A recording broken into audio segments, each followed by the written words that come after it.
आगे हम सब देखते हैं कूलर अपनी पावर इंक्रीज करता है, विजिटा पे अटैक करता है और एक पंच करने में कामयाब हो जाता है। कूलर अभी हंसने लगता है लेकिन उसकी हंसी जल्दी गायब हो जाती है जब कूलर विजिटा को हंसते देखता है। विजिटा ने अटैक जानबूझ के खाया था जिससे वो कूलर को दिखा सके कूलर ने उसे चैलेंज करके कितनी बड़ी गलती कर दी है। आजकल के सेयंस बहुत ज्यादा स्ट्रॉन्ग हो चुके हैं। कूलर डर के पीछे हो जाता है। विजिटा इंस्टेंटली कूलर के पास आता है, एक बहुत पावरफुल पंच उसके पेट में मारता है। शायद विजिटा कूलर को दिखा रहा था कि भाई स्ट्रॉन्ग पंच इसे कहते हैं। इस पंच का इम्पैक्ट बहुत ज्यादा हेवी था। काबा विजिटा के इस अंदाज को देखता है, उसे विजिटा और भी ज्यादा इंप्रेसिव लगने लगता है। लेकिन बैटलफील्ड से थोड़ा दूर उसे केलन कॉलिफिला दिखती है जो यूनिवर्स 2 के वॉरियर्स के सामने स्ट्रगल कर रही थी। रिब्रियन, काकुनसा और रोसी ने केलन कॉलिफिला को फाइट के लिए चैलेंज किया था। काकुनसा और रोसी की पावर ज्यादा नहीं थी लेकिन रिब्रियन की पावर अच्छी खासी थी। तीनों वॉरियर्स के एक साथ बैटल करने की वजह से वो केलन कॉलिफिला पे भारी पड़ रहे थे। केल की बर्सर पावर बाहर नहीं आ रही थी जिस वजह से केल और कॉलिफिला स्ट्रगल कर रहे थे। विजिटा काबा को देखता है, काबा का ध्यान उन्हीं पे था।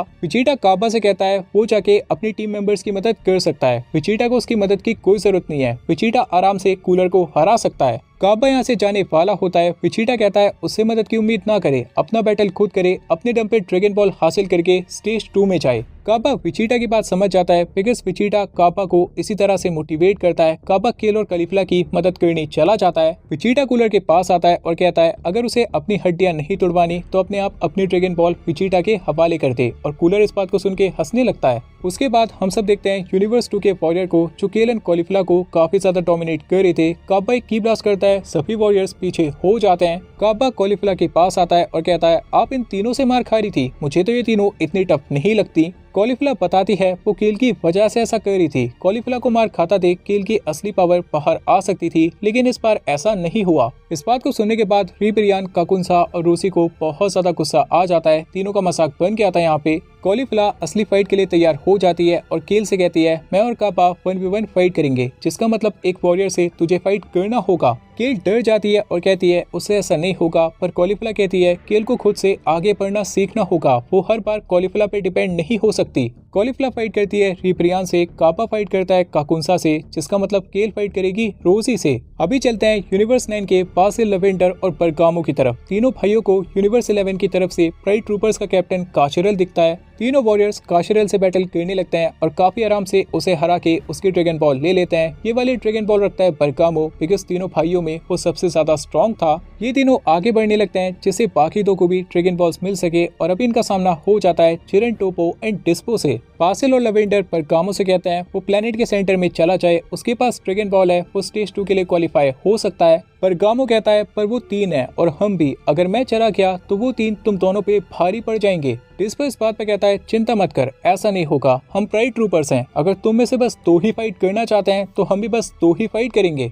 इस बात को सुनने के बाद बासिल और लवेंडर बरगामो को जाने के लिए कन्विंस कर लेते हैं और बरगामो यहाँ से चला जाता है। अभी बासिल और लवेंडर की फाइट होती है टोपो और डिस्पो से। चिरन आराम से पीछे खड़ा था, उसको कोई भी चैलेंज नहीं करता। बासिल अटैक करता है डिस्पो पे, लवेंडर अटैक करता है टोपो पे। दोनों भाई अपनी पूरी ताकत के साथ यूनिवर्स 11 के वॉरियर्स पे अटैक कर रहे थे। चिरन का ध्यान इस बैटल पे था। इस बात का फायदा उठा के मोना चिरन पे अटैक करने आ जाती है। मोना चिरन पे अटैक करती है पर चिरन के ऑरा की वजह से उसे हिट नहीं कर पाती। चिरन पीछे मुड़ के एक पंच करता है, मोना की ड्रैगन बॉल नीचे गिरने लगती है। मोना पता नहीं कहाँ पे आसमान में लॉन्च हो जाती है और उसकी ड्रैगन बॉल अपने आप फ्लोट करते हुए चिरन के हाथ में आ जाती है। बासिल और लवेंडर चिरन की पावर को देख के डर जाते हैं और शुक्र मनाते हैं चलो भाई ये बंदा हमसे फाइट नहीं कर रहा। बासिल कहता है अगर हम दोनों ने तुम दोनों को हरा दिया तो क्या ये तुम्हारा तीसरा साथी हमें यहाँ से जाने देगा। डिस्पो इस बात पे कहता है अभी तुम्हें ऐसा क्यों लगता है तुम हम दोनों को हरा दोगे, हम तो यार मजे ले रहे थे तुमसे, तुम तो सर पे चढ़ के बैठे जा रहे हो। अपने अगले अटैक में टोपो और डिस्पो बासिल और लवेंडर को हरा के उनकी ड्रैगन बॉल लेके सेंटर की तरफ जाने लगते हैं। कहानी आती है ब्रोली पे। ब्रोली को किसी फाइटर की सेंस होती है, वो अलर्ट हो जाता है। कोको एक साथ झाड़ियों में से एंट्री मारता है और ब्रोली के सामने आके बोलता है और ब्रोली क्या हाल है। ब्रोली देखता है ये तो गोकू है और उसे बता देता है उसे ड्रैगन बॉल मिल चुकी है। गोकू इस बात पे कहता है बहुत बढ़िया, लेकिन तूने हराया किसको। ब्रोली बताता है पता नहीं कोई कोई तो था, मैं उसे देख नहीं पाया पर मैंने उसे हरा दिया और उसकी ड्रैगन बॉल लेके यहाँ आ गया। गोकू कंफ्यूज हो जाता है। देन उसे और ब्रोली को गोहान और पिक्कोलो की पावर सेंस होती है। दोनों वॉरियर्स गोहान और पिक्कोलो की तरफ बढ़ने लगते हैं। कहानी आती है यूनिवर्स 6 और यूनिवर्स 2 के फाइटर्स पे। काब्बा ने काकुंसा को और कॉलीफ्ला ने रिपरियान को हरा दिया था, लेकिन केल अपने बैटल में स्ट्रगल कर रही थी। कॉलीफ्ला उसकी मदद करने नहीं आती। केल कॉलीफ्ला की आंखों में देखती है। कॉलीफ्ला को पूरा यकीन था केल ही इस बैटल को जीतने वाली है। केल इस भरोसे को कैसे टूटने दे सकती थी। केल की असली पावर बाहर आती है और केल काफी आराम से रोसी को भी हरा देती है। कॉलीफ्ला केल के पास आती है और उस पर प्राउड फील करती है। कॉलीफ्ला कहती है अगर केल इसी तरह से फाइट करेगी तो बहुत जल्दी कॉलीफ्ला से भी आगे निकल जाएगी। उसके बाद हम सब देखते हैं गोहान और पिक्कोलो को। गोकू और ब्रोली भी यहाँ पे आ चुके थे। वो भी इनका बैटल देखने लगता है। पिक्कोलो काफी आराम से रूबॉल्ट को हरा देता है। उसे ज्यादा पावर यूज करने की जरूरत नहीं पड़ती। गोहान को फॉर सम सेकंड्स अपनी अल्टीमेट फॉर्म में जाना पड़ता है। अल्टीमेट फॉर्म में जाने के बाद गोहान ओबुनी को हरा देता है। हमारी टीम के ऑलमोस्ट हर एक मेंबर ने अपने अपने बैटल को डोमिनेट किया था। ऑलमोस्ट सबके पास ड्रैगन बॉल आ चुकी थी। विजीटा कूलर से फाइट कर रहा था। उसके बैटल का रिजल्ट आना अभी बाकी था, लेकिन फ्रॉस्ट फंस जाता है।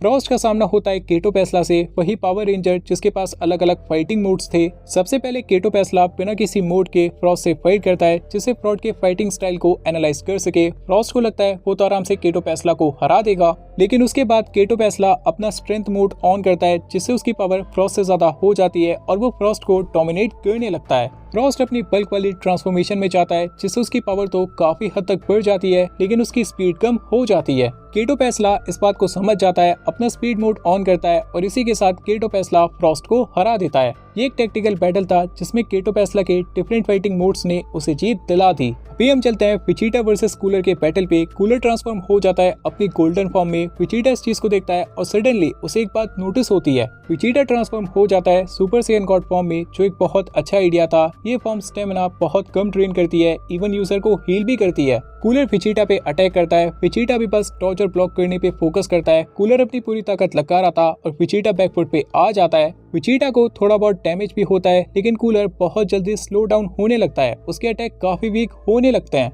दरअसल कूलर ने ये फॉर्म कुछ टाइम पहले ही एक्वायर की थी, जिस वजह से वो इस फॉर्म को ज्यादा देर तक मेंटेन नहीं कर सकता था। विजीटा इस बात को समझ चुका था, इसलिए अभी तक बस डॉज और ब्लॉक कर रहा था और फाइनली अभी विजीटा की बारी थी अपनी असली ताकत दिखाने की। विजीटा अपनी असली ताकत दिखाता है, कूलर का भूत बना देता है, उसे उठने का भी मौका नहीं देता, उसकी हड्डी पसली एक कर देता है और विजीटा को भी ड्रैगन बॉल मिल जाती है। ऑलमोस्ट हर एक पार्टिसिपेंट अपना बैटल कंप्लीट कर चुका था। स्टेज नंबर 2 जल्दी कंप्लीट होने वाला था।